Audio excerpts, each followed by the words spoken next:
वालेकुम भैया मेरी भैन दियां बच्चियां ने ते ए मेरी बच्ची मैं बेवा हैगी।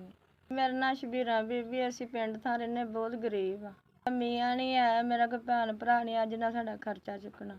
मैं कल्ली हाँ ते बच्चियां नूं पाल पोस के जवान कीता। ये बच्चियां यतीम ने, मैं ही इन्हां दा सहारा बनी ते मैं लोकां दा कम्म कुम्म कर भांडा धो के ते मैं इन्हां नूं पाल लिया। मां भी फौत हो गई ते प्यो भी फौत हो गया।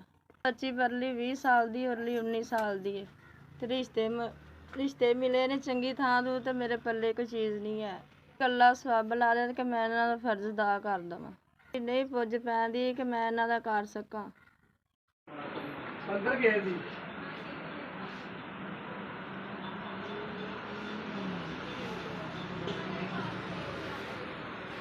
वालेकुम भाई, मेरी अपने मियां दा परसों निकाह हो गया।